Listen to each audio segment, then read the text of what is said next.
എനിക്കറിയായിരുന്നു എന്നെങ്കിലും ഒരിക്കൽ ആരെങ്കിലും ഒരാൾ എൻ്റെ മോനെ തേടി വരുമെന്ന്. അത് കൊച്ചനായിരിക്കുമെന്ന് ഞാൻ കരുതിയില്ല. മരിക്കണതിന് മുന്നേ അവനൊരാഗ്രഹം ഉണ്ടായിരുന്നുള്ളൂ, മരിച്ചു കഴിഞ്ഞാലും അവൻ്റെ ഒരു ശീലങ്ങളും തെറ്റരുത്. ഇങ്ങനെ വചനങ്ങളും വായിച്ച് കേട്ട് ഈ ജനലിലൂടെ അപ്പുറത്തെ കനിയായി നോക്കിയിരിക്കണം. അതിന് ഞാനൊരു മാറ്റവും വരുത്തിയിട്ടില്ല.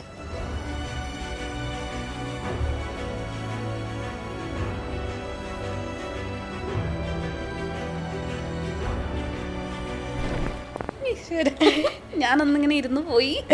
അതെ, എപ്പോഴും എൻ്റെ മനസ്സിലുള്ള സാധനം അത്.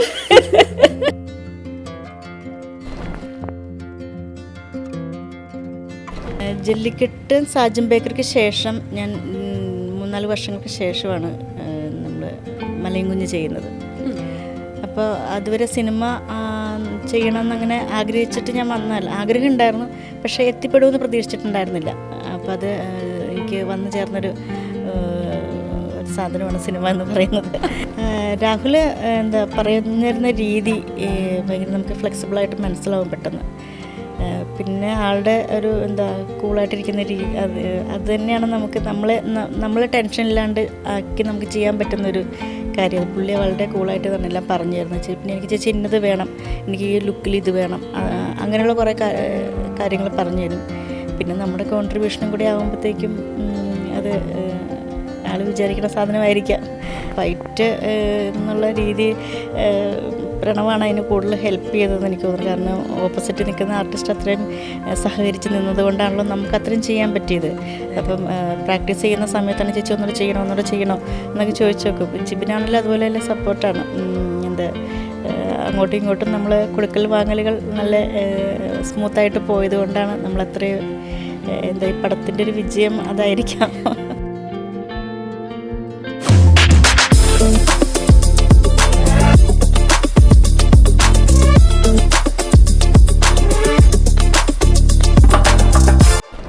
നമ്മളൊരു സിനിമ കാണുമ്പോൾ ഒന്നുകിൽ ആ സിനിമയിലെ പ്രധാന നടനെയോ അല്ലെങ്കിൽ പ്രധാന നടിയെയോ ഒക്കെ ആയിരിക്കും നമ്മൾ നോക്കുക.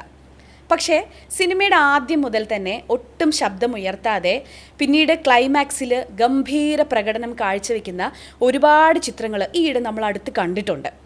അങ്ങനെ തിയേറ്റർ ഇളക്കി മറിച്ച പ്രണവ് മോഹൻലാൽ ചിത്രം DSC-യിൽ ഒരു ഗംഭീര പ്രകടനം കാഴ്ചവെച്ച ഒരു വേലക്കാരി റോള് എന്ന് നമുക്ക് പറയാം. അങ്ങനെ ആ ഒരു ഗംഭീര പ്രകടനം കാഴ്ചവെച്ച ജയചേച്ചിയാണ് ഇന്ന് നമുക്കിപ്പം റീടേക്കിൽ ചേരുന്നത്. ചേച്ചി നമസ്കാരം. നമസ്കാരം. എൻ്റെ ഇൻട്രോ വല്ലാതെ വലിച്ചു നീട്ടിന്നൊക്കെ എനിക്ക് അറിയാം. ഇഷ്ടപ്പെട്ടു. ഇപ്പൊ 2025 അങ്ങ് അവസാനിക്കാൻ പോവുകയാണ്. അതെ. എങ്ങനെ ഉണ്ടായിരുന്നു ഈ വർഷത്തെ ഒരു സിനിമാ ജീവിതം? ഈ വർഷം ഞാൻ വളരെ ഹാപ്പിയാണ്. ഉറപ്പായിട്ടും. ഞാൻ പ്രതീക്ഷിക്കാത്ത കുറേ നല്ല നിമിഷങ്ങൾ, നല്ല കമൻറ്റുകൾ, നന്നായി. എന്തായാലും എനിക്ക് തോന്നുന്നു 2025 ഒന്ന് ഓർത്തിരിക്കാൻ പറ്റുക DSC തന്നെ ആയിരിക്കും. അതെ അതെ അതെ. എങ്ങനെ ഉണ്ടായിരുന്നു ആ ഒരു അനുഭവം? DSC എല്ലാവരും നമുക്ക് തന്ന ഒരു സ്വീകരണവും ഭയങ്കര ഹാപ്പിയാണ്. Family full സപ്പോർട്ടായിരുന്നു. ഓ, ചേച്ചി സത്യത്തിൽ ഈ സിനിമയിലേക്ക് വന്നില്ലായിരുന്നെങ്കിൽ എന്തായി തീരുമായിരുന്നു? ആക്ച്വലി ഞാൻ പ്രൊഫഷണൽ ഡ്രാമ ആർട്ടിസ്റ്റാണ്. ഞാൻ ഹസ്ബൻഡും അതിൽ തുടർന്ന് പോയാനെ. സിനിമ തന്നെ? സിനിമയല്ല, ഡ്രാമ ആയിരുന്നു ഞങ്ങൾ രണ്ടാളും ചെയ്തുകൊണ്ടിരുന്നത്. അപ്പം ഡ്രാമയായിട്ട് മുന്നോട്ട് പോയേനെ. ഇപ്പം എത്ര വർഷമായി നമ്മൾ ഈ ഫീൽഡിൽ ചേച്ചി നിൽക്കുന്നു? ഇപ്പോൾ ഒരു 5-6 വർഷത്തോളമായി. ജല്ലിക്കെട്ടാണ് ഫസ്റ്റ് സിനിമ ജല്ലിക്കെട്ടാണ്. അപ്പം ആ ഒരു ജല്ലിക്കെട്ട് മുതൽ ഇന്നിപ്പോൾ 2025 നമുക്ക് DSC വരെ ലാസ്റ്റ് എത്തി നിൽക്കുമ്പോൾ ആ ഒരു ലൈഫ് എങ്ങനെ ഉണ്ടായിരുന്നു? ജല്ലിക്കെട്ട് സാജൻ ബേക്കറിക്ക് ശേഷം ഞാൻ 3-4 വർഷങ്ങൾക്ക് ശേഷമാണ് നമ്മൾ മലയും കുഞ്ഞ് ചെയ്യുന്നത്. അപ്പോൾ അതുവരെ സിനിമ ചെയ്യണമെന്നങ്ങനെ ആഗ്രഹിച്ചിട്ട് ഞാൻ ആഗ്രഹം ഉണ്ടായിരുന്നു, പക്ഷേ എത്തിപ്പെടുമെന്ന് പ്രതീക്ഷിച്ചിട്ടുണ്ടായിരുന്നില്ല. അപ്പോൾ അത് എനിക്ക് വന്നു ചേർന്നൊരു സാധനമാണ് സിനിമ എന്ന് പറയുന്നത്. അപ്പം മലയും കുഞ്ഞിനും ആണെങ്കിലും ഞാൻ ഓഡീഷനൊന്നും അയക്കാനുള്ള പ്രതീക്ഷയിലൊന്നും ആയിരുന്നില്ല. പെട്ടെന്നൊരു കാസ്റ്റിംഗ് കോൾ കിട്ടി. അപ്പം നമ്മുടെ ഒരു സാറായിരുന്നു അയച്ചു തന്നത്. അങ്ങനെ പ്രതീക്ഷിക്കാതെ ഞാനിത് ചുമ്മാ ഒന്ന് അയച്ചു. കാരണം അതിനകത്ത് ഏജ് ഈ പറഞ്ഞ ഡിഫറെൻ്റ് ആയിരുന്നു. ഒരു 55-നും 60-നും ഉള്ളിൽ നിൽക്കുന്നൊരു ക്യാരക്ടറായിരുന്നു. അപ്പോൾ നമുക്ക് ഓക്കെ ആവില്ല എന്നുള്ള ആ ഒരു സമയത്ത് ഓക്കെ ആവില്ലായിരുന്നു വിചാരിച്ചിട്ട് ഞാനങ്ങനെ വെറുതെ അയച്ചതാണ്. അത് 2-3 പേരിൽ നിന്ന് അങ്ങോട്ടേക്ക് എത്തി. അപ്പോൾ ഏജ് മൂലം എന്നെ മാറ്റി വെച്ചവർ. അവർ വേണ്ട, ലുക്കും ഓക്കെയാണ്, പക്ഷേ ഏജ് കറക്റ്റല്ല എന്ന് പറഞ്ഞിട്ട്. പക്ഷേ അതെനിക്കുള്ളതായതുകൊണ്ട് എനിക്ക് തിരിച്ചു വന്നു. ഇപ്പോൾ തിയേറ്റർ ആർട്ടിസ്റ്റ് ആയിട്ടാണല്ലോ ചേച്ചിയുടെ തുടക്കം. അപ്പം എത്ര വർഷത്തെ ആ ഒരു എക്സ്പീരിയൻസ് ഉണ്ട് ഈ ഒരു ഫീൽഡിൽ? ഞാൻ എൻ്റെ 18ാമത്തെ വയസ്സ് മുതൽ ചെയ്യുന്നതാണ്. ഒരു 10-22 വർഷം ഇടയ്ക്ക് ഗ്യാപ്പുകൾ വന്നിട്ടുണ്ട്. അപ്പം 2 വർഷത്തിന് ശേഷം ഞങ്ങൾ ഹസ്ബൻഡും ഞാനും കൂടെ ഒരുമിച്ചാണ്. പിന്നെ ഞങ്ങൾ ഒരുമിച്ച് അവിടെ വെച്ച് കണ്ട് ഇഷ്ടപ്പെട്ട് കല്യാണം കഴിച്ചതാണ്. അപ്പോൾ ലവ് മാരേജ് ആയിരുന്നു. അപ്പോൾ അവിടെ നിന്നാണ് ഞങ്ങൾ യാത്ര പിന്നെ തുടർന്നത്. അങ്ങനെ പോവുമായിരുന്നു. അപ്പോൾ ഒരു 22 വർഷത്തെ എക്സ്പീരിയൻസ് പറയാം. പക്ഷേ അതിലിടയ്ക്ക് ഗ്യാപ്പുകൾ, പ്രഗ്നൻ്റ് ടൈമിലും നാടകം ചെയ്തിട്ടുണ്ട്. എൻ്റെ 2ാമത്തെ മോള് ഒരു 6 മാസം വരെ ഞാൻ നാടകം ചെയ്തിട്ടുണ്ട്. ചേച്ചി പറഞ്ഞ പോലെ എനിക്ക് തോന്നുന്നു ഏകദേശം ഒരു നല്ല ഗ്യാപ്പ് വന്നിട്ടുണ്ടല്ലോ ഈ തിയേറ്റർ ആർട്ടിസ്റ്റിൽ നിന്ന് ഒരു സിനിമയിലേക്ക് എത്താൻ വേണ്ടിയിട്ട്. അപ്പം ജല്ലിക്കെട്ടാണ് ആദ്യ സിനിമ എന്നും പറഞ്ഞു. ആ ഒരു ഗ്യാപ്പിൻ്റെ ഇടയിൽ നമുക്ക് കല എന്ന് പറയുന്നത് നമുക്കൊരിക്കലും, കലാകാരിയാണെങ്കിൽ അതൊരിക്കലും നമ്മുടെ ഇതിൽ നിന്ന് വിട്ടുപോകില്ല, നമ്മുടെ മനസ്സിൽ നിന്നാണെങ്കിലും ശരീരത്തിൽ നിന്നാണെങ്കിലും. ചേച്ചി ആ സമയത്ത് സ്വന്തം കലയെ നമ്മൾ എങ്ങനെയാണ് മെയിൻറ്റെയിൻ ചെയ്ത് കൊണ്ടുപോയിക്കൊണ്ടിരുന്നത്? ഞാൻ അങ്ങനെ നാടകം ചെയ്യുന്നതല്ലാതെ വേറൊന്നും കാര്യങ്ങൾ ചെയ്തിരുന്നില്ല. ജല്ലിക്കെട്ട് ചെയ്യുന്ന സമയത്ത് അതെനിക്ക് പെട്ടെന്ന് ഇതുപോലെ വന്നതാണ്. അത് കഴിഞ്ഞ് സാജൻ ബേക്കറി ആണെങ്കിലും അതെ. അത് കഴിഞ്ഞിട്ട് ഞാൻ ഇതിനു വേണ്ടി, സിനിമയ്ക്ക് വേണ്ടി ഞാൻ ശ്രമിച്ചിട്ടുണ്ടായിരുന്നില്ല. എനിക്ക് നാടകങ്ങൾ ചെയ്യുന്നുണ്ടായിരുന്നു. അതിൻ്റെ മെയിൻ്റനൻസ് എന്ന് പറയുന്നത് അതേ ഉള്ളൂ. അതായത് നാടകം ചെയ്യുന്നു, വീട്ടിൽ ചെല്ലുന്നു, വീട്ടിലെ കാര്യങ്ങൾ ചെയ്യുന്നു, തിരിച്ച് ട്രൂപ്പിലേക്ക് വരുന്നു. ആ ഒരു ജേണി മാത്രമേ ഉണ്ടായിരുന്നുള്ളൂ. അതിൻ്റെ ഇടയ്ക്ക് നമ്മൾ പ്രത്യേകമുള്ള എക്സ്പീരിയൻസ് ഇതിന് വേണ്ടിയിട്ടുള്ള കാര്യങ്ങളൊന്നും നമ്മൾ ചെയ്തിട്ടില്ല. ഓക്കെ. ഇനി നമ്മുടെ ഏറ്റവും അവസാനത്തെ DS ഇറ, അതാണ് എനിക്കൊന്ന് ആളുകളും കൂടുതൽ ചേച്ചീനെ കുറിച്ച് അറിയാനായിട്ട് ആഗ്രഹിക്കുന്നത്. നമ്മൾ ആ സിനിമയിലേക്ക് വന്നു കഴിഞ്ഞാൽ രാഹുൽ സദാശിവൻ എന്ന് പറയുന്ന നമ്മുടെ ഡയറക്ടർ, അദ്ദേഹത്തിൻ്റെ കൂടെയുള്ള ഒരു അഭിനയ മുഹൂർത്തങ്ങൾ അതെങ്ങനെയായിരുന്നു? രാഹുൽ പറയുന്ന രീതി ഭയങ്കര നമുക്ക് ഫ്ലെക്സിബിളായിട്ട് മനസ്സിലാവും പെട്ടെന്ന്. പിന്നെ ആളുടെ ഒരു കൂളായിട്ടിരിക്കുന്ന രീതി, അത് തന്നെയാണ് നമുക്ക് നമ്മളെ ടെൻഷനില്ലാണ്ട് ആക്കി നമുക്ക് ചെയ്യാൻ പറ്റുന്നൊരു കാര്യം. അത് പുള്ളി വളരെ കൂളായിട്ട് തന്നെ എല്ലാം പറഞ്ഞു തരുന്നത്. പിന്നെ എനിക്ക് ചേച്ചി ഇന്നത് വേണം, എനിക്ക് ഈ ലുക്കിൽ ഇത് വേണം, അങ്ങനെയുള്ള കുറേ കാര്യങ്ങൾ പറഞ്ഞു തരും. പിന്നെ നമ്മുടെ കോൺട്രിബ്യൂഷനും കൂടി ആകുമ്പോഴത്തേക്കും അത് ആൾ വിചാരിക്കുന്ന സാധനമായിരിക്കാം. ഇതുവരെ അങ്ങനെ ചെയ്തതൊന്നും അല്ലാണ്ട് വന്നിട്ടില്ല. ഇതിനുള്ളിൽ പുള്ളിക്ക് വേണ്ടത് എന്താണെന്ന് വെച്ചാൽ പുള്ളി പറഞ്ഞു തരും. അതിനുള്ളിൽ നമ്മൾ നിന്നുകൊണ്ട് നമ്മൾ ആ പോയിൻ്റ് മുതൽ അടുത്ത ആ പുള്ളി പറഞ്ഞു തരുന്ന പോയിൻ്റ് വരെ നിൽക്കുന്ന ഒരു ഇതിൽ നമ്മൾ ചെയ്യുമ്പോൾ അത് ഓക്കെ ആവാറുണ്ട്. ഓക്കെ. ഈ ചേച്ചിക്ക് എങ്ങനെയായിരുന്നു ആ സിനിമയിലേക്ക് ഒരു എൻട്രി എങ്ങനെയായിരുന്നു? എന്നെ വിളിക്കുന്നത് ചീഫ് സിദ്ധാർത്ഥാണ്. അപ്പം മീറ്റിങ്ങിന് വിളിച്ചു. അപ്പം എൻ്റെ അടുത്ത് പറഞ്ഞു, രാഹുൽ ഇത് കുറച്ച് പരിപാടികളുണ്ട്, ഫൈറ്റ്. അപ്പം ഞാൻ ഇത്ര ഫൈറ്റ് എന്ന് പറയുമ്പോൾ ഇത്ര ഹെവി ഫൈറ്റാണെന്ന് ഞാൻ വിചാരിച്ചിരുന്നില്ല. അപ്പം അതിന് ചേച്ചി ഓക്കെ ആണെങ്കിൽ ഞങ്ങൾ ഓക്കെയാണ്. അതിനെ ഫൈറ്റ് എന്നൊന്നും പറയാൻ പറ്റില്ല, ഫൈറ്റ് എന്നൊക്കെ പറഞ്ഞാൽ ഭയങ്കര ചെറുതായി പോകും. അതിൽ നമുക്ക് ഫൈറ്റ് മാസ്റ്റർ ഉണ്ട്. നമുക്ക് അതിനുള്ള സിനിമയ്ക്ക് മുന്നേ നമുക്ക് പ്രാക്ടീസ് ചെയ്യാം എന്നൊക്കെ പറഞ്ഞിരുന്നു. പക്ഷെ അതിന് മുന്നേ ഒന്നും നടന്നില്ല. അത് ടൈമിലാണ്, ഷോട്ട് എടുക്കുന്ന ടൈമിലാണ് നമുക്ക് ഇത് ഡ്യൂപ്പ് ഉണ്ടായിരുന്നു. അപ്പം ഞാൻ സേഫാന്ന് ഞാൻ ഓർത്തു. പക്ഷേ ചേച്ചി ശരിക്കും പറഞ്ഞാൽ നമ്മൾ തിയേറ്ററിൽ പടം പോയിരുന്ന് കാണുമ്പോൾ തുടക്കം, ഇനിയിപ്പോൾ എന്തായാലും OTT-ലൊക്കെ വന്നല്ലോ, നമുക്ക് ഫേസ്ബുക്കൊക്കെ തുറന്നാലും ഒരുപാട് ലേഖനങ്ങളൊക്കെ കാണുന്നുണ്ട്. അപ്പോൾ അതുകൊണ്ട് കഥ കുറച്ച് പറഞ്ഞാലും വലിയ തെറ്റില്ല. അപ്പം നമ്മൾ ഈ പടം കാണാനൊക്കെ പോയിരിക്കുമ്പം സാധാരണ കനിയുടെ അമ്മയ്ക്ക് ചേച്ചി വെള്ളം കൊടുക്കുന്ന ഒരു സീനുണ്ട്, മരുന്നും വെള്ളം കൂടി. അപ്പോഴൊക്കെ ഭയങ്കര ഒരു നോർമൽ ക്യാരക്ടർ, നമ്മൾ സീൻ കാണുന്നു എന്നല്ലാതെ അതിനപ്പുറത്തേക്ക് ചിന്തിക്കുന്നില്ല. എൽസമ്മ എന്ന് പറയുന്ന ആ ഒരു കഥാപാത്രമാണ് പിന്നീട് സിനിമ കൊണ്ടുപോകുന്നതെന്നുള്ളത്. എൻഡിലെത്തിയപ്പോൾ ചേച്ചിയുടെ ലുക്കും രൂപവും എല്ലാം മാറി എന്നുള്ളതാണ്. അത് ആ ഒരു ട്രാൻസ്ഫോർമേഷൻ എങ്ങനെയായിരുന്നു പടത്തിൽ, എങ്ങനെയാണ് അത് ഉദ്ദേശിച്ചിരുന്നത് ചെയ്യാൻ? അത് രാഹുൽ തന്നെ പറഞ്ഞു തന്നാണ്. ഈ പറഞ്ഞ പോലെ തന്നെ ഇത്രയും ഭയങ്കരമായിട്ട് ചെയ്യണം എന്നൊന്നും പറഞ്ഞിരുന്നില്ല. ഈ മകനെ ഇങ്ങനെ ബോഡി ഇങ്ങനെ സൂക്ഷിച്ചു വെച്ചിരിക്കുന്നൊരമ്മ, അതിനപ്പുറത്തേക്ക് വിട്ടുകൊടുക്കാൻ പറ്റാത്ത, മകനെ വിട്ടുകൊടുക്കാൻ പറ്റാത്തതാണല്ലോ നമ്മളുടെ എല്ലാവരുടെയും പ്രശ്നം. ആ വിട്ടുകൊടുക്കാൻ പറ്റായികയാണ് ഇതിൻ്റെ ഏറ്റവും വലിയ പ്രശ്നം. അപ്പോൾ അതിനെങ്ങനെ ഡെവലപ്പ് ചെയ്തെടുക്കാമെന്നുള്ള ചേച്ചി എൻ്റെ അടുത്ത് തന്നെ അതിങ്ങനെ പറഞ്ഞിരുന്നു ചെയ്യാനായിട്ട്. ഞാൻ ഇതിനു വേണ്ടി കുറേ ഇങ്ങനെ ഈ ഡയലോഗ് തന്നപ്പോൾ തന്നെ അതിനുള്ളിലുണ്ടല്ലോ എല്ലാ സാധനവും ഉണ്ടല്ലോ. അപ്പോൾ ആ ഡയലോഗ് കറക്റ്റായിട്ട് ഞാൻ ഇങ്ങനെ പഠിച്ചിട്ടുണ്ടായിരുന്നു. അപ്പോൾ അതിനുള്ളിലേക്ക് ബാക്കിലേക്ക് ചിന്തിച്ചപ്പോഴാണ് ഇങ്ങനെ കുറേ കാര്യങ്ങൾ, പിന്നെ രാഹുൽ പറഞ്ഞു തന്ന രീതികളും എല്ലാം വെച്ചിട്ട് അങ്ങനെ വലിയൊരു പ്രിപ്പറേഷൻ എന്ന് പറയാനായിട്ടില്ല. ഞാൻ ഒന്നിനും അങ്ങനെ ഒരു ബാക്ക് സ്റ്റോറി ഉണ്ടാക്കാറുണ്ട് ഞാൻ, അല്ലാതെ വലിയ പ്രിപ്പറേഷൻ ഒരു ക്യാരക്ടറും ഞാനങ്ങനെ വെക്കുന്നില്ല. ആ ടൈമിൽ നമുക്ക് തോന്നണേ, പിന്നെ ചില ക്യാരക്ടർക്ക് നമുക്കത് വേണമല്ലോ, ബാക്കിലേക്ക് ചിന്തിക്കണമല്ലോ. അപ്പോൾ എല്ലാത്തിനും മറ്റും അങ്ങനെ സമയം കിട്ടാറില്ല. അപ്പോൾ ഇതിന് ഞാൻ നന്നായിട്ട് അങ്ങനെ ഒരു ഇതുണ്ടായിരുന്നു. പിന്നെ രാഹുലിൻ്റെയാണ് ഏറ്റവും കൂടുതൽ പറഞ്ഞു തരുന്ന രീതിയും കാര്യങ്ങളും, പിന്നെ അവരുടെ സപ്പോർട്ട്. അതാണ് ഇതിന് ഏറ്റവും വലിയ ചെയ്യാനൊരു പ്രേരിതമായ ഒരു കാര്യം ഇതാണ്. അതിൽ പ്രണവിൻ്റെ കൂടെയുള്ള ഒരു അഭിനയം അതൊരു വലിയ കാര്യമാണ് ആ പടത്തിൽ. എനിക്ക് തോന്നുന്നു നിങ്ങൾ രണ്ടുപേരും പിന്നെ ആ ജിബിൻ ഗോപിനാഥ്, അപ്പം നിങ്ങൾ 3 പേരും കൂടിയാണ് സത്യത്തിൽ ആ പടം കംപ്ലീറ്റ്ലി കൊണ്ടുപോയിരിക്കുന്നത്. എൻഡിൽ ചേച്ചി എത്തുന്നു, ബാക്കി ത്രൂ ഔട്ട് ജിബിൻ ചേട്ടനും അതുപോലെ തന്നെ പ്രണവും തമ്മിലുള്ള ആ ഒരു മത്സര അഭിനയം എന്നൊക്കെ വേണമെങ്കിൽ നമുക്ക് പറയാം. അപ്പം ആ ഒരു അഭിനയ മുഹൂർത്തങ്ങൾ എങ്ങനെയുണ്ടായിരുന്നു? അവരോടൊപ്പമുള്ള ആ ഒരു വൈബ് എന്തായിരുന്നു ചേച്ചിക്ക് കിട്ടിയത്? അവർ ഈ പറഞ്ഞാൽ ഭയങ്കര സപ്പോർട്ടാണ്, അങ്ങോട്ടും ഇങ്ങോട്ടും ആയിട്ട് നല്ല സപ്പോർട്ടാണ്. പിന്നെ ഈ ഫൈറ്റ് എന്നുള്ള രീതി പ്രണവാണ് അതിന് കൂടുതൽ ഹെൽപ്പ് ചെയ്തതെന്ന് എനിക്ക് തോന്നുന്നു. കാരണം ഓപ്പോസിറ്റ് നിൽക്കുന്ന ആർട്ടിസ്റ്റ് അത്രയും സഹകരിച്ച് നിന്നത് കൊണ്ടാണല്ലോ നമുക്ക് അത്രയും ചെയ്യാൻ പറ്റിയത്. അപ്പം പ്രാക്ടീസ് ചെയ്യുന്ന സമയത്താണ് ചേച്ചി ഒന്നുകൂടെ ചെയ്യണോ എന്നൊക്കെ ചോദിച്ചു നോക്കും. ജിബിനാണെങ്കിലും അതുപോലെ നല്ല സപ്പോർട്ടാണ്. അങ്ങോട്ടും ഇങ്ങോട്ടും നമ്മൾ കൊടുക്കൽ വാങ്ങലുകൾ നല്ല സ്മൂത്തായിട്ട് പോയത് കൊണ്ടാണ് നമ്മളത്രയും ഈ പടത്തിൻ്റെ ഒരു വിജയം അതായിരിക്കാം. അതെ. ആ പടത്തിൽ ഒരു ചെറിയൊരു ഡയലോഗ് പറയുകയാണെങ്കിൽ, ഇപ്പോൾ ഈ ജിബിൻ ചേട്ടനും അതുപോലെ തന്നെ പ്രണവും കൂടി ചേച്ചിനെ കാണാൻ വീട്ടിൽ വരുന്ന ഒരു രംഗം ഉണ്ടല്ലോ. ചേച്ചി കുറച്ച് വൈക്കോലൊക്കെ എടുത്ത് പക്ക നാട്ടിൻ പുറത്തുകാരി എൽസമ്മ ചേച്ചി, അപ്പോൾ കറക്റ്റായിട്ട് അതൊക്കെ എടുത്തുകൊണ്ട് പോകുമ്പം നേരെ ഒന്നും നോക്കുന്നില്ല. ചേച്ചി പറയുന്നത് എന്തോ ശാപം പിടിച്ച കുടുംബമായിരുന്നു സാറേ, അല്ലെങ്കിൽ ആകെ ഉണ്ടായിരുന്ന ഒരു ആൺതിരിയുടെ അവസ്ഥയും കണ്ടില്ലേ എന്ന് പറയും. അപ്പോഴൊന്നും നമ്മൾ വിചാരിക്കുന്നില്ല ഇതിൻ്റെ കഥയുടെ അവസാനം ചേച്ചിയാണ് ഇത് കൊണ്ടുപോകുന്നതെന്നുള്ളത്. അപ്പോൾ ആ വാക്കത്തിക്ക് വെട്ടാൻ പോകുന്ന ആ ഒരു സീനൊക്കെ ശരിക്കും അകത്ത് കിടക്കുന്ന പ്രേതത്തൊക്കെ കൂടുതൽ ചേച്ചിയുടെ എക്സ്പ്രഷനും ചേച്ചിയുടെ അഭിനയമാണ് ലാസ്റ്റ്. ആരാണ് പ്രേതം എന്നുള്ളത് ശരിക്കും ആരാണ് പ്രേതം എന്നുള്ളത് മനസ്സിലാവുന്നില്ല. അപ്പോൾ നമ്മൾക്ക് ഈ ഇങ്ങനൊരു കോടാലിക്ക് വെട്ടുന്ന അത്തരത്തിലൊരു സീനൊക്കെ നമ്മൾ തിയേറ്ററിൽ ഇരുന്ന് കാണുമ്പം ഞാൻ പറഞ്ഞ പോലെ എനിക്ക് സ്വയം പേടിയ ചേച്ചിയാണോ ഇനി പ്രേതമായിട്ട് വരുന്നത് ലാസ്റ്റ്, ഇത് എന്താ സംഭവം എന്ന് മനസ്സിലാവുന്നില്ല. ആ ഒരു സാധനമൊക്കെ ചെയ്യണമെന്നുണ്ടെങ്കിൽ എനിക്ക് ഡെഡിക്കേഷൻ പ്രധാനപ്പെട്ട ഒന്ന്. അതിനപ്പുറത്തേക്ക് ചേച്ചി ആ ഒരു ക്യാരക്ടർ ആവാനായിട്ട് എന്തെങ്കിലും വേറെ എന്തെങ്കിലും ചെയ്തിരുന്നു? ഡെഡിക്കേറ്റഡ് ആയിട്ട് എന്തെങ്കിലും?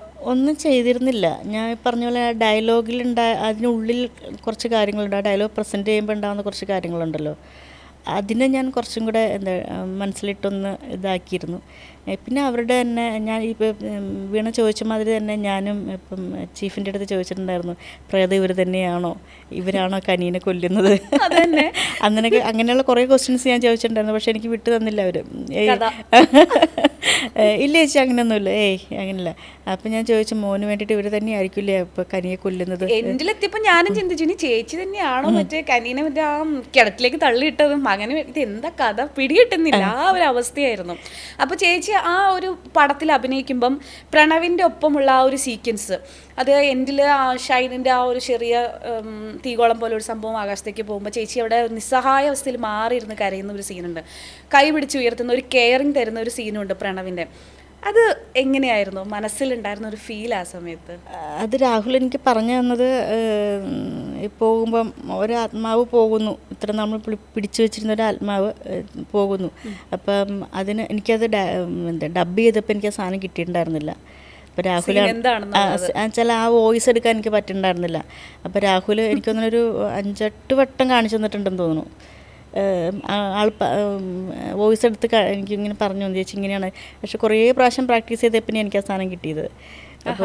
അപ്പം അത് എൻ്റെ പിന്നിൽ രാഹുൽ തന്നെയാണ്. ഇരിക്കുന്ന കരയും ചേച്ചി അവിടെ ഇരുന്ന് കരയും, എല്ലാം നഷ്ടപ്പെട്ട പോലെ ഇരുന്ന് കരയും എന്നൊക്കെ പറഞ്ഞിരുന്നിട്ട് ആ സമയത്ത് നമുക്കിങ്ങനെ അങ്ങനെ തന്നെ അറിയാണ്ട് വന്നതാണ് അതൊക്കെ. ഓക്കെ, നമ്മൾ പറഞ്ഞ പോലെ ആ ഒരു കൊടാലി സീൻ ഉണ്ടല്ലോ, ശരിക്കും അങ്ങനത്തെ ഒരു സീൻ അഭിനയിക്കുമ്പോൾ ചേച്ചിക്ക് എന്തെങ്കിലും ടെൻഷൻ ഉണ്ടായിരുന്നു? കാരണം ഇതിങ്ങനെ വെട്ടാൻ പോകുമ്പോൾ ഇനി അറിയാണ്ട് എങ്ങനെ കൊള്ളുവോ എന്താ, അതെങ്ങനെയാണ്? ആ ഒരു പ്രോപ്പർട്ടി ഒറിജിനൽ ആയിരുന്നില്ല, നമുക്ക് തരുന്ന പ്രോപ്പർട്ടി വെയിറ്റ് ഉണ്ടായിരുന്നില്ല. ഒറിജിനൽ വന്നിട്ട് പണിയാവുന്നവർക്കറിയാലോ. അതെ, ഒന്നും മാറിയാൽ തീർന്നില്ലേ. ഞാൻ ചോദിച്ചു ഒറിജിനൽ തരുമോന്ന്. അയ്യോ, കാരണം വെച്ചാൽ ആദ്യം നമുക്കിത് എക്സ്പീരിയൻസ് അല്ലല്ലോ. നമ്മൾ ഫൈറ്റ് എന്ന് പറയുന്നത് ഇപ്പോൾ പ്രോപ്പർട്ടി വെച്ചുള്ള പരിപാടി നമ്മൾ ഇതുവരെ അങ്ങനെയുള്ള ക്യാരക്ടർ ഞാൻ ചെയ്തിട്ടില്ലല്ലോ. അപ്പോൾ ഇത് സാധനങ്ങൾ തന്നപ്പോൾ വെയിറ്റും ഇല്ല. അപ്പോൾ എനിക്ക് വെട്ടാനൊക്കെ ഇച്ചിരി ബുദ്ധിമുട്ടായിരുന്നു ആദ്യം. മനസ്സിലാവില്ല, നമുക്കൊരു കംഫർട്ടബിൾ ഫീൽ കിട്ടില്ല. അപ്പം ഞാൻ പറഞ്ഞു ഒറിജിനലായിരുന്നു ഞാൻ കുറച്ചും കൂടെ അയ്യോ ഒറിജിനൽ തരാൻ പറ്റില്ല എന്ന് പറഞ്ഞു. പക്ഷെ ഓടി വന്ന ടൈമിലാണെങ്കിലും പിന്നെ അത് മാസ്റ്റർ പറഞ്ഞു എൻ്റെ അടുത്ത്, ആർട്ടിസ്റ്റ് അല്ലേ, അപ്പം ആ സാധനം വെയിറ്റ് ഉള്ളതാണെന്ന് കരുത് എന്നിട്ട് ചെയ്യുമെന്ന് പറഞ്ഞു. അപ്പം അത് ഒക്കെ കേട്ടപ്പോൾ പെട്ടെന്ന് എനിക്ക് ഇന്നാവാൻ പറ്റി അതിനകത്തേക്ക്. പിന്നെ കോടാലി കൊണ്ട് വരുന്ന സീനിൽ പടിയുണ്ട്, അടുക്കളയിൽ പടി. അപ്പം എൻ്റെ അടുത്ത് ആളുകൾ ചോദിച്ചാൽ റോപ്പിലാണോ വരുന്നതെന്നൊക്കെ ചോദിച്ചിട്ടുണ്ട്. ചേച്ചി മറ്റേ സാരിയൊക്കെ കൊടുത്തിട്ട് പക്ക ഞാൻ നേരത്തെ പറഞ്ഞ നാട്ടിൻപുറത്ത് വൈബില് ചേച്ചി വന്നിട്ട് ഒന്നും നോക്കല്ല ഇടിച്ചങ്ങോട്ട് ഒരു ഇത്രയും വലിയ പടിയുണ്ട്. അപ്പം എനിക്ക് തന്നെ പേടിയുണ്ടായിരുന്നു തട്ടുവന്ന്. അപ്പം ഞാൻ ചെരുപ്പ് ഊരിയിട്ടുണ്ടായിരുന്നില്ല, ചെരുപ്പ് കാരണം ഓടുമ്പോൾ ഒക്കെ നമുക്കങ്ങനെ ചെരുപ്പ് ഊരി നടന്നുള്ള ശീലമില്ലാത്തതുകൊണ്ട് അതൊരു വേദന എടുക്കുമല്ലോ എന്നോർത്ത് ചെരുപ്പ് ഞാൻ ഭയങ്കര ടൈറ്റായിട്ട് തന്നെ പിടിച്ചിട്ട് വടി ചാടി കിടന്നിട്ടാണ് വന്നടിക്കുന്നത്. അപ്പോൾ മുട്ടടിക്കുമോ എന്നൊക്കെ എനിക്ക് പേടിയുണ്ടായിരുന്നു. പക്ഷെ എന്തോ രക്ഷപ്പെട്ടു അവിടുന്ന്. ഒന്ന് രക്ഷപ്പെടുത്തി കൊണ്ടുവന്നു നമ്മളവിടുന്ന്. ഓക്കെ, ചേച്ചിക്ക് ഇപ്പം ഇത്രയും നാളത്തെ ഒരു സിനിമാ ജീവിതത്തിൽ ഏത് ടൈപ്പ് കഥാപാത്രം ചെയ്യാനാണ് കൂടുതൽ താല്പര്യം? അങ്ങനെ എന്തെങ്കിലും മനസ്സിലുണ്ട്? എനിക്ക് സ്ട്രോങ് ആയിട്ടുള്ള ക്യാരക്ടേഴ്സൊക്കെ ചെയ്യാൻ ഭയങ്കര ഇഷ്ടമാണ്. പിന്നെ വരുന്നതെല്ലാം അമ്മയാണ്. പിന്നെ ഞാൻ തരുന്ന ക്യാരക്ടറുകൾ അതായത് നമ്മളെ കൊണ്ട് പറ്റുന്ന രീതിയിൽ മാനറിസങ്ങൾ മാറ്റി കാരണം ഒരേ ടൈപ്പ് വരാതെ ചെയ്യാൻ ശ്രമിക്കാറുണ്ട്. വിജയിച്ചിട്ടുണ്ടെന്നാണ് എനിക്ക് തോന്നുന്നത്. എന്നപോലെ നമ്മുടെ ഉള്ളിൽ ഒരു ആഗ്രഹം ഉണ്ടാവില്ല ഇന്ന ക്യാരക്ടർ ചെയ്യണം? എനിക്ക് ഹീറോ ശർമ്മള പോലെയൊക്കെയുള്ള ഒരു ക്യാരക്ടറിൽ അയ്യോ അതൊക്കെ എനിക്ക് ഭയങ്കര ഇഷ്ടമാണ്. എന്താ ഫൈറ്റ് നിൽക്കുന്ന ടൈപ്പ് ക്യാരക്ടേഴ്സൊക്കെ ഇല്ലേ, അതൊക്കെ നാടകത്തിലൊക്കെ പറ്റുള്ളൂ. അതെ അതെ, ഡയലോഗൊക്കെ ആണെങ്കിലല്ലേ പഞ്ച് ഡയലോഗ്. അതെ അതെ. ചേച്ചി ചെയ്ത നാടകത്തിന്റെ ഏതെങ്കിലും ഓർക്കുന്ന ഒരു പഞ്ച് ഡയലോഗ് ഞങ്ങൾക്ക് വേണ്ടിയിട്ട് ജസ്റ്റ് ഒന്ന്? നാടകത്തിൻ്റെ ഡയലോഗ്സ് എല്ലാം ഞാൻ മറന്നു. കാരണം മറന്നു എന്ന് പറയാൻ കാരണം എൻ്റെ ഓർമ്മകളിൽ അങ്ങനെ ഇല്ല. പിന്നെ ഇപ്പം ഒരുപാട് നമ്മൾ ചെയ്യുന്നുണ്ടല്ലോ. പിന്നെ ഞാൻ ഒരു വർഷം കഴിയുമ്പോൾ അത് അവിടെ ഇട്ടുവെച്ചാൽ പോരാറ്. അതിനെ എടുത്തുകൊണ്ട് പോന്നു കഴിഞ്ഞാൽ പിന്നെ അടുത്ത ക്യാരക്ടറിലേക്ക് നമ്മൾ പോകുമ്പോഴത്തേക്കും പിന്നെ അത് കയറി വിട്ടിട്ട് അടിക്കും. അപ്പം അതുകൊണ്ട് ഞാൻ അങ്ങനെ ഓർക്കാറില്ല. പിന്നെ ഇപ്പം തോറ്റവർ യുദ്ധങ്ങൾ എന്ന് പറഞ്ഞിട്ടൊരു തിയേറ്റർ വർക്ക് ചെയ്യുന്നുണ്ട്, ഇടുക്കിയുടെ ചരിത്രം. അത് ദർശന ഒരു ഫിലിം സൊസൈറ്റി ഉണ്ട് കട്ടപ്പനയിൽ, അതിൻ്റെ കീഴിൽ. അപ്പോൾ അതിൻ്റെ കുറേ ഡയലോഗ്സൊക്കെ എനിക്ക് ഓർമ്മയുണ്ട്. പക്ഷേ എനിക്ക് കണക്റ്റ് ആവുന്നില്ല. നമ്മൾ വിട്ട് പോകും പറയുമ്പോൾ. ഇപ്പം എനിക്ക് നിലവിൽ എനിക്ക് ഓർമ്മയുള്ളത് നമ്മുടെ ഡീസറയിൽ ഡയലോഗ്. അത് ഞങ്ങളുടെ പ്രേക്ഷകർക്ക് വേണ്ടിയിട്ട്. ഇപ്പൊ ചേച്ചി ഭയങ്കര സൈലന്റ് ആയിട്ട് ചിരിച്ച് കളിച്ച് മിണ്ടുന്ന ഒരു വൈബാണല്ലോ. പെട്ടെന്ന് നമ്മൾ ആ ക്യാരക്ടറിലേക്ക് മാറിക്കഴിഞ്ഞാൽ എന്തായിരിക്കും അവസ്ഥ? ഒന്ന് പറയാമോ? നോക്കട്ടെ, പതുക്കെ എടുത്താൽ മതി, കുഴപ്പമില്ല, ഞങ്ങൾ വെയിറ്റ് ചെയ്യാം. എനിക്കറിയായിരുന്നു എന്നെങ്കിലും ഒരിക്കൽ ആരെങ്കിലും ഒരാൾ എൻ്റെ മോനെ തേടി വരുമെന്ന്. അത് കൊച്ചനായിരിക്കുമെന്ന് ഞാൻ കരുതിയില്ല. മരിക്കണതിന് മുന്നേ അവനൊരാഗ്രഹം ഉണ്ടായിരുന്നുള്ളൂ, മരിച്ചു കഴിഞ്ഞാലും അവൻ്റെ ഒരു ശീലങ്ങളും തെറ്റരുത്. ഇങ്ങനെ വചനങ്ങളും വായിച്ച് കേട്ട് ഈ ജനലിലൂടെ അപ്പുറത്തെ കനിയെ നോക്കിയിരിക്കണം. അതിന് ഞാനൊരു മാറ്റവും വരുത്തിയിട്ടില്ല. ഞാനൊന്നിങ്ങനെ ഇരുന്ന് പോയി. അതെ, എപ്പോഴും എൻ്റെ മനസ്സിലുള്ള സാധനം അത്. പെട്ടെന്ന് ചോദിക്കുമ്പോൾ നമുക്ക്. അതെ അതെ. ചേച്ചി പടം മക്കളെ കൂടെ പോയി കണ്ടപ്പോ എന്ത് പറഞ്ഞു പിള്ളേരൊക്കെ? അവരിത്രയും പ്രതീക്ഷിച്ചിട്ടുണ്ടായിരുന്നു. ചേട്ടായിക്ക് അറിയാം, കാരണം വേണ്ടിട്ടല്ലേ ഡയലോഗ്. ആളും ഞാനും കൂടിയാണ് എപ്പോഴും ഇങ്ങനെ പറഞ്ഞ് പഠിച്ചോണ്ടിരുന്നത്. അപ്പം അതുകൊണ്ട് ഏട്ടയ്ക്ക് ശരിക്കും ഡയലോഗ് ഫുൾ അറിയാം. പക്ഷെ ഇവർ ശ്രദ്ധിക്കണില്ലല്ലോ മക്കളിത് എന്താണോ എന്നുള്ളത്. അപ്പം ഫസ്റ്റ് ടൈം ഞങ്ങൾ രണ്ടുപേരും ഒരുമിച്ച് പോയി കണ്ടത് ഇവിടെ പ്രീമിയർ ഷോ കണ്ടിരുന്നു. അത് കഴിഞ്ഞിട്ട് 3 പ്രാവശ്യം കണ്ടു. 3 4 കണ്ടു. അപ്പോൾ ഓരോരുത്തർ 3 പേരെ മക്കൾ. അപ്പം മക്കൾ ഓരോരുത്തർ വരുന്നതനുസരിച്ച് ഹോസ്റ്റലിലാണ് 2 പേര്. അപ്പോൾ അവർ വരുന്നതനുസരിച്ച് വീണ്ടും പോവും. അങ്ങനെ പോയി കണ്ടപ്പോൾ ഓരോ പ്രാവശ്യവും ഇതുപോലെ അവർ കാണുന്നതിന് മുന്നേ അവരുടെ ഫ്രണ്ട്സൊക്കെ കണ്ടിട്ട് പറഞ്ഞു, അയ്യോ ആൻറ്റി സൂപ്പറാണ്, നിൻ്റെ അമ്മ കലക്കി, അങ്ങനെ ഭയങ്കര ഇതായിരുന്നു എന്നൊക്കെ പറഞ്ഞിട്ട് കമൻറ്റുകൾ എനിക്ക് കോള് എൻ്റെ കയ്യിൽ തന്നിട്ടുണ്ട്. അമ്മ അത് അവൻ്റെ ഇത് കണ്ടിട്ട് പറയണു, വിളിക്കണം എന്നൊക്കെ പറഞ്ഞിട്ട് തന്നിട്ടുണ്ട്. അപ്പോൾ അവർ എല്ലാവരും വളരെ ഹാപ്പിയാണ്. അവരിത്രയും പ്രതീക്ഷിച്ചിട്ടുണ്ടായിരുന്നില്ലല്ലോ. ഇപ്പൊ ചേച്ചിയുടെ ഹസ്ബൻഡും ഒരു തിയേറ്റർ ആർട്ടിസ്റ്റ് ആണ്. അപ്പം നിങ്ങളിപ്പോൾ ഒരു സിനിമ കിട്ടിക്കഴിഞ്ഞാലും 2 പേരും അത് ഡിസ്കസ് ചെയ്യും. ഇപ്പൊ പറഞ്ഞ പോലെ ഡയലോഗ്സ് തമ്മിൽ പറഞ്ഞു നോക്കും. അപ്പോൾ ഒരു ഭാര്യയുടെ ഈ ഒരു അഭിനയം കണ്ടിട്ട്, അല്ലെങ്കിൽ ഒരു പ്രധാനപ്പെട്ട ഇത്രയും മനോഹരമായ ഒരു ചിത്രം അതിൽ ഗംഭീര പ്രകടനം കാഴ്ചവെച്ച് തിയേറ്ററിൽ അതിരുന്ന് നിങ്ങൾ രണ്ടാളും കൂടി ഇരുന്ന് കാണുമ്പോൾ എന്താണ് ഹസ്ബൻഡ് പറഞ്ഞത്? അദ്ദേഹത്തിൻ്റെ ഒരു അഭിപ്രായം എങ്ങനെ കിട്ടി? കണ്ണ് നിറഞ്ഞു പോയി എന്ന് പറഞ്ഞു എൻ്റെ അടുത്ത്. കാരണം ഈ സീനുകൾ അങ്ങനെ അറിയാമെങ്കിലും ഞാൻ പറഞ്ഞിട്ടുണ്ടെങ്കിലും അത്ര ഡീറ്റെയിലിങ് ടോട്ടാലിറ്റി അറിയില്ല മൂവിയുടെ. ഈ പറഞ്ഞാൽ എനിക്കും അറിയില്ല, ആൾക്കും അറിയില്ല. അപ്പോൾ കണ്ടു കഴിഞ്ഞപ്പോഴത്തേക്ക് ആൾക്ക് ഭയങ്കര സങ്കടം, ആ സീൻ കണ്ടപ്പോൾ ഭയങ്കര സങ്കടമായെന്ന് പറഞ്ഞു എൻ്റെ അടുത്ത്. കുളിര് കോരി എന്നൊക്കെ പറഞ്ഞു. പിന്നെ കാരണം ഞാൻ നേരത്തെ പറഞ്ഞ അതേ കാര്യം തന്നെയുള്ളൂ. പടത്തിൻ്റെ അവസാനം കഥ കൊണ്ടുപോകുന്ന ഒരു വ്യക്തിയാണ് ചേച്ചി ആ സിനിമയിൽ. അപ്പോൾ പ്രധാനപ്പെട്ട റോള് തന്നെ. അപ്പോൾ നിങ്ങൾ രണ്ടാളും തിയേറ്റർ ആർട്ടിസ്റ്റ് ആയതുകൊണ്ട് രണ്ടുപേരും കലാരംഗത്തുള്ളവരാണ്. അപ്പോൾ പ്രത്യേകിച്ച് ഈ പടം ഇങ്ങനെ നമ്മൾ സാധാരണ രീതി നമ്മൾ കേട്ടിട്ടുണ്ട്, ജൂനിയർ ആർട്ടിസ്റ്റുകളായിട്ട് വരുന്നവർ അവരുടെ ഒരു തല കണ്ടാൽ മതി തിയേറ്ററിൽ, അത് അവർക്ക് കൊടുക്കുന്ന ഒരു സാറ്റിസ്ഫാക്ഷൻ എന്താണ് എന്ന് നമ്മൾ പല സിനിമകളിലൂടെ കണ്ടിട്ടുണ്ട്, കേട്ടിട്ടുണ്ട്. അപ്പോഴാണ് ഇതുപോലെ ഒരു തിയേറ്റർ ആർട്ടിസ്റ്റിൽ നിന്ന് ചേച്ചി ഇങ്ങനെ ഒരു വലിയൊരു ബിഗ് സ്ക്രീനിൽ ഇങ്ങനെ നിൽക്കുന്നത്. അതുകൊണ്ട് ഞാൻ ചോദിച്ചത് ചേച്ചി ആ ഒരു ഹസ്ബൻഡിൻ്റെ ഒരു അഭിപ്രായം അത് എന്തായാലും. ഞങ്ങൾ പരസ്പരം അങ്ങോട്ടും ഇങ്ങോട്ടും അങ്ങനെ തന്നെയാണ്. കാരണം ഇപ്പോൾ ഒരു നാടകം ഫസ്റ്റ് ഇനാഗ്രേഷൻ കഴിഞ്ഞിട്ട് ഞാനിപ്പം പാല കമ്മ്യൂണിക്കേഷനിൽ നാടകം ലാസ്റ്റ് ഇപ്പോൾ ചെയ്ത് നിർത്തിയത് ആൾ. അത് ലൈഫ് ഈസ് ബ്യൂട്ടിഫുൾ എന്നാണ് നാടകത്തിൻ്റെ പേര്. ഇനാഗ്രേഷൻ കഴിഞ്ഞിട്ട് ഞാൻ ഓടിച്ചെന്ന് കെട്ടിപ്പിടിച്ചൊരു ഉമ്മ കൊടുക്കുക ചെയ്തത്. കാരണം അത്രയ്ക്ക് നമുക്ക് കണക്റ്റായ സീൻസൊക്കെ ഉണ്ട്. അപ്പോൾ അത് തിരിച്ച് അങ്ങോട്ടും ഇങ്ങോട്ടും അങ്ങനെ തന്നെ എപ്പോഴും നമുക്ക് അതുപോലെ സപ്പോർട്ടീവാണ്. ഞാനും അതെ, ആളും അതെ. അതായിരിക്കും നമ്മുടെ വിജയമെന്ന് എനിക്ക് തോന്നുന്നു. ഒന്നിച്ച് അഭിനയിക്കണ്ടേ? അതെ, ഒന്നിച്ച് നാടകങ്ങളിൽ ഇപ്പം നായികയായിട്ടാണ് നായികയായിട്ട് അമ്മയായിട്ടും ചെയ്തിട്ടുണ്ട്. അമ്മ ഒരു നാടകത്തിൽ മഴ ബാക്കി വെച്ചതെന്ന് പറഞ്ഞൊരു നാടകത്തിൽ ഡ്രാമാനന്ദം പറഞ്ഞിട്ട് എറണാകുളത്തൊരു സമിതി ഉണ്ടായിരുന്നു. അതിൽ നമ്മുടെ 2018 വെള്ളപ്പൊക്കത്തിൻ്റെ അതിനെ ബേസ് ചെയ്തിട്ടൊരു കഥ. അതിൽ നാടകം കഴിഞ്ഞാൽ എനിക്കൊന്ന് ബിഗ് സ്ക്രീനിലേക്ക് വരണ്ടേ ഒന്നിച്ച് രണ്ട് വന്നാൽ കൊള്ളാമെന്നുണ്ട്. ചേച്ചിക്ക് ഇങ്ങനെ ഈ പോകുമ്പോൾ സിനിമ ഷൂട്ടിങ്ങിനും കാര്യങ്ങൾക്കൊക്കെ പോകുമ്പം മക്കൾ എന്താണ് പറയാറ്? അമ്മ ഇങ്ങനെ പോകുമ്പോൾ ഭയങ്കര ഇൻട്രസ്റ്റ് ആണോ അവർക്കൊക്കെ?